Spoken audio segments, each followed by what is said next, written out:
Hi, Peter Hall here. There's a verse in Judges chapter 20, verse 16. It says this: Among all this people there were 700 select men who were left-handed. Everyone could sling a stone at a hair's breadth and not miss.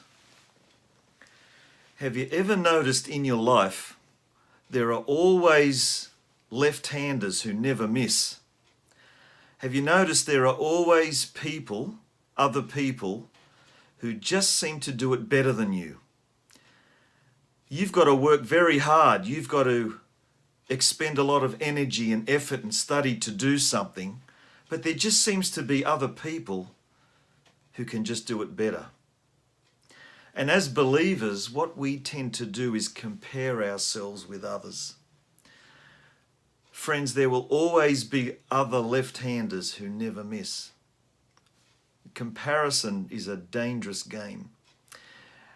And the New Covenant scriptures are very clear that it's not wise to compare ourselves with others. Now, that's easy for me to sit here and say that. Don't compare yourselves with others, because there'll always be people better than you. How do we do that? The answer is that we take our focus off ourselves, because that's what comparing ourselves with others is. It's focusing on ourselves. We take our focus off ourselves and we put it on Jesus. We put it on his finished work. In other words, we put our focus on who Christ has made us. He's given us a brand new identity. So we are righteous before Christ. So if we are if we are before Christ as we ought to be, which is righteous, then we don't need to compare ourselves. We don't need to always look at those left-handers who never miss, because our focus is not on them.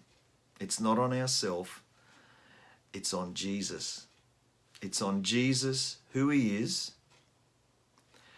what he's done in his finished work, and not only that, but who he has made us. He's made us his son.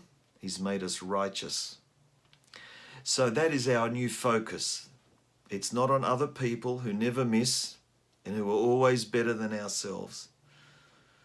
Have you noticed there'll always be people that just seem to do it better than us? Our focus is on Jesus, the Christ in us. Now, one way that I believe that can help us in this is one word in the older versions. It's the word temperance. And we tend not to use that word anymore. It's translated these days as self-control. But I like the word temperance because it means to keep things in an even keel. Ever seen a boat that just glides evenly on the water and it's just even? And that's what temperance is.